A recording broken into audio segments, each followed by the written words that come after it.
Um, I play this game with my brother. He's over on Tremendous Views. He's on Tremendous Views, not Tremendous Views.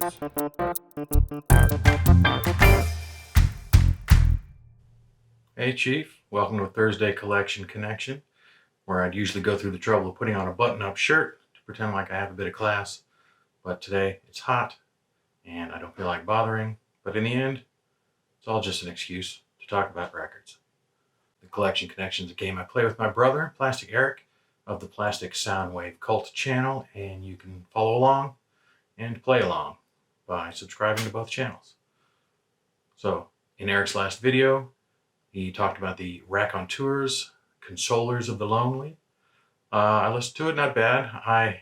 We've talked previously about Jack White. I think we did Lazaretto once upon a time, and I confess I have only one White Stripes album plus the best of, and I have no solo Jack White, and I have no Raconteurs. I was vaguely aware of them, kind of when they first came into being. But again, it was still from an era where if you weren't actively seeking it out, it wasn't naturally being played anywhere where I was listening to it. So never really heard the songs, but queuing it up, not bad. It's very kind of true to the White Stripes, in my opinion.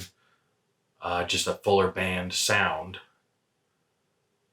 Feels very Louisiana Bayou to me, kind of overall. Kind of that ramshackle feel that Jack White really seems to go for. The Raconteurs were a band he put together along with primarily Brendan Benson, who actually I have several albums by, and I would recommend The Alternative to Love. If you don't have any Brendan Benson, that's a great starting point. Very kind of Matthew Sweet, kind of in that same, bringing back the 70s guitar pop, kind of a Jerry Rafferty vibe maybe. It's really good stuff. I have 3 of his albums, and he is actually at the heart of my connection this week. Brendan Benson co-produced Consolers of the Lonely along with Jack White, and along with Robin Hitchcock, Brendan Benson co-produced Robin Hitchcock.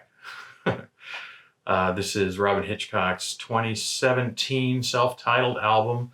Again, we mentioned in some previous episode, it was weird that Robin Hitchcock waited so long to do a self-titled album. He had already been recording for 40 years when this came out.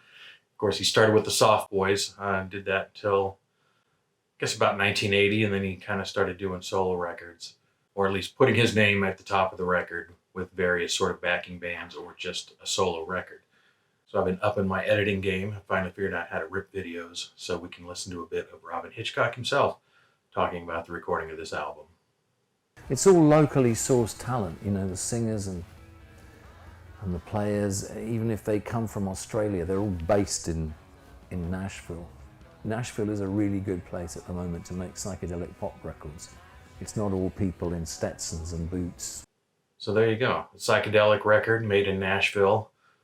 And I have to say that it really brought me back. I was a big Robin Hitchcock fan starting in the 80s, starting with Globe of Frogs. Followed him very closely, became one of my sort of top tier artists that I collected. And I have then about 40, I think, according to Discogs. I got 40 different titles from Robin Hitchcock. You see from the insert here, ton of albums, and that doesn't include the singles that I have filed elsewhere. I think that makes him the second most abundant artist in my catalog. I think I have more Erasure titles, but I think Robin Hitchcock may be second with 40 different titles. And as avid a follower as I was, especially from his A&M period, and he followed that up with a couple of albums on Warner Brothers. And by the time those wrapped up with, I think, maybe like 1999 or somewhere in that area, Jewels for Sophia, the albums after that felt very self-funded for a while and may have been on very small labels. And I went through the motions of buying them more than I did actively listening to them. And that went on for about 15 years until this album came out and really floored me and really kind of went back to a full band sound, this kind of stuff that he was making when uh, he had major label backing. This one's on Yep Rock. But it's a great record. I super enjoyed it. I was trying to record this while no one was around, but I hear people tromping around outside the door. So I think I need to wrap it up. It's a great album, highly recommended. Sadly, nothing has been released since. This came out in 2017, and he hasn't put out a record in the past 5 years, which is super unusual, unprecedented, really, since he started putting out records. I think I've read some blog posts or something that maybe he's putting the dotting the I's and crossing the T's on something new to come out. So I'll be looking forward to that, hopefully later this year. But until that happens, this is his most recent record. It's highly recommended. Really made me go back in time and appreciate some of the albums that came out in the last or in the prior 15 years, like Ole Tarantula and Tromso Captain, which was a Norway-only release that was then reissued on Yep Rock several years after it first came out.